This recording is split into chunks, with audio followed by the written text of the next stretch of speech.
欢迎新西兰喝酒、吸毒、赌博的法律，很多事情需要解释给你，而且我要告诉你这个饮料是什么东西。可是我要先讨论卖淫，在新西兰卖淫是合法的。Drinking, drugs, gambling, and so many things to discuss in this video, including telling you what this is. But I'm going to jump right in and start with prostitution, which is legal in New Zealand. The New Zealand Prostitution Reform Act, the PRA, fully decriminalized sex work in 2003. In New Zealand, it is legal for any citizen over 18 years old to sell sexual services. Street sex-based work is legal as well as running a brothel. One interesting yet concerning factor, throughout my research, I could not get a clear answer on whether or not sex workers in New Zealand need to do compulsory health checks, like in most other countries. In fact, the only thing I found is a recommendation that they should do voluntary biannual health checks, which means they still have the choice to do it or not. They don't have to do it if they don't want to do it. Hopefully I get a more concrete answer with regards to the laws concerning this, and if I do, I will post it on my website, so keep an eye for updates there. With the exception of some drug-related issues, there is little evidence of much crime amongst prostitutes. Even the street workers, you are very unlikely to get robbed or hurt if you employ any of them. Be careful though, if you are offered drugs on the street, because it might be an undercover officer. Surprisingly, New Zealand seems to have had and is still having quite a lot of problems with drugs. So the New Zealand government takes drug offences very seriously. For the time being, all drugs, including even some prescription medicines from other countries, are illegal in New Zealand. Class A drugs would be methamphetamines, magic mushrooms, cocaine, heroin, LSD. Then Class B drugs would be hash, cannabis oil, morphine, opium, ecstasy, some other amphetamine-type substances. Class C would be weed, cannabis seeds and plants, codeine, and some other prescription medicines too. There are very heavy fines and sentences if you are caught using, in possession, cultivating, and or trafficking. Trafficking is, of course, the heftiest of penalties, which might end you a life in prison. On the flip side, gambling, betting on horse races, buying lottery tickets are all legal in New Zealand as long as you are over 18.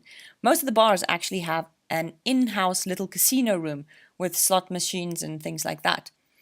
Both Auckland and Wellington have famous horse race courses and throughout the year have very big events. And New Zealand-bred horses have been on a winning track record at all the international races around the world, including the Melbourne Cup. Drinking is legal if you're over 18. If you want to buy alcohol, you need to look over 25, else you'll be ID'd, as in the clerk will ask you for your ID. And it just so happens that I went to buy a bottle of wine and they asked me for my ID, which of course didn't bother me at all. It actually really did make my day that someone thought I was younger than 25. And luckily I did have my ID on me that day, so I could buy my little bottle of wine. Law enforcement has very low tolerance for drunk and disorderly behavior. Bars and restaurants can refuse you service and even entry to the establishment if they feel like you've had too much to drink. And I want to emphasize the fact that they have the right to do it regardless of your intoxication level. In other words, if you look a little bit tipsy, you might be in trouble. So make sure that you behave yourself when you enter the bar and or order drinks.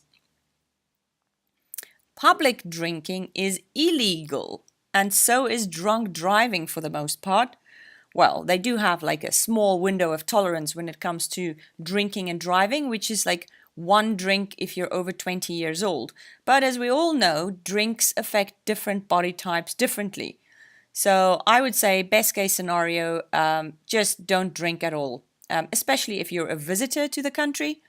and you plan to go out for a couple of drinks at night, just leave your car behind. Besides, New Zealand, and especially Wellington, has lots of very convenient public transportation options. So it really makes it easy to go out and have fun without having to drive.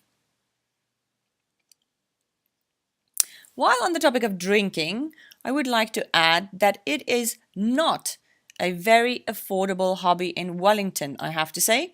In fact, I found going out for drinks in Wellington pretty expensive. At a bar or a restaurant, you will probably pay around 8 to 16 New Zealand dollars for one glass of wine, and 24 New Zealand dollars and more for a bottle of wine.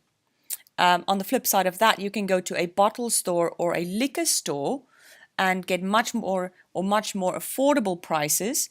You could probably pick up a nice bottle of New Zealand wine for as low as 8 New Zealand dollars if there is a sale on at that store.